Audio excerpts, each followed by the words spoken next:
সকল সদৌ কোচ ৰাজবংশী ছাত্ৰ সন্থাৰ নেতৃত্বত সন্মিলিত মঞ্চই অহা 21 জানুৱাৰীত অসম বন্ধ ঘোষণা কৰিছে। মই তেখেতলোকক আহ্বান জনাইছিলোঁ চৰকাৰৰ তৰফৰ পৰা যাতে তেখেতলোকে বন্ধটো উঠাই লয় আৰু আমাৰ লগত আলোচনাত মিলিত হয়। যোৱাকালি তেখেতলোকৰ এটা উচ্চস্তৰীয় প্ৰতিনিধি দলে আমাৰ লগত কেইবা ঘণ্টা জোৰা আলোচনাত মিলিত হৈছিল আৰু মিলিত হোৱাৰ পাছত তেখেতলোকৰ দাবীসমূহৰ বিষয়ে আমাক জ্ঞাত কৰিছিল। তেখেতলোকে মূলতঃ 4টা দাবীৰ ওপৰত ভিত্তি কৰি এই অসম বন্ধ ঘোষণা কৰিছে।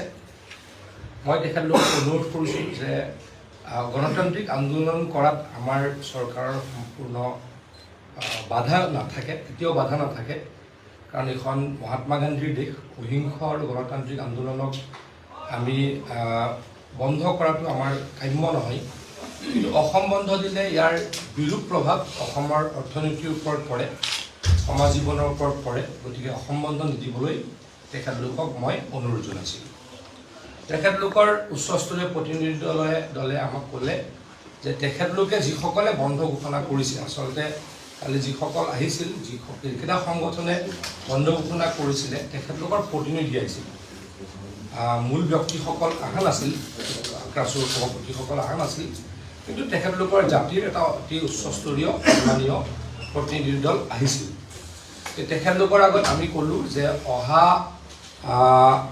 জানুৱাৰীৰ শেষ সময়ত, এই জানুৱাৰীৰ শেষ ভাগত মানে মুখ্যমন্ত্ৰী ডাঙৰীয়া যিহেতু ভাৰতবৰ্ষৰ বাহিৰত আছে, এডভান্টেজ আছামৰ কাৰণে তেখেতে ৰোড শ্ব' কৰিবলৈ চাউথ কোৰিয়া আৰু জাপানলৈকে গৈছে। অসমত এটা চাৰিওফালে অৰ্থনীতিটো ঠন ধৰাৰ এটা সময় হৈছে। ইণ্ডাষ্ট্ৰিয়েলাইজেশ্যন হোৱাৰ কাৰণে অসম চৰকাৰে দৃঢ় পদক্ষেপ লৈছে। সেইখিনি সময়ত বন্ধ ঘোষণা কৰিব নালাগে, তাৰ কাৰণে তেখেতলোকক অনুৰোধ জনালোঁ। আৰু যিহেতু মুখ্যমন্ত্ৰী ডাঙৰীয়া নাই, মুখ্যমন্ত্ৰী ডাঙৰীয়া আহিলে তেখেতলোকৰ লগত এখন সৌহাৰ্দ্যপূৰ্ণ আলোচনা কৰিম বুলি মই তেখেতলোকক প্ৰতিশ্ৰুতি দিলোঁ।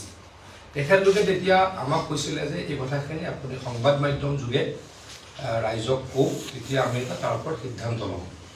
গতিকে শ্ৰদ্ধাৰ কোচ ৰাজবংশী ছাত্ৰ সন্থাৰ সভাপতি ও বিষয়ববীয়াসকল আৰু সন্মানীয় সন্মিলিত মঞ্চ, আপোনালোকক মই অনুৰোধ কৰিছোঁ আপোনালোকে এই অসম বন্ধ যাতে উঠাই দিয়ে আৰু অসম বন্ধ উঠাই দি অহা 30, 31 বা 1 ফেব্ৰুৱাৰী কৈছোঁ মই, মানে লাষ্ট উইক অফ জানুৱাৰী আৰু ফাৰ্ষ্ট উইক অফ ফেব্ৰুৱাৰী।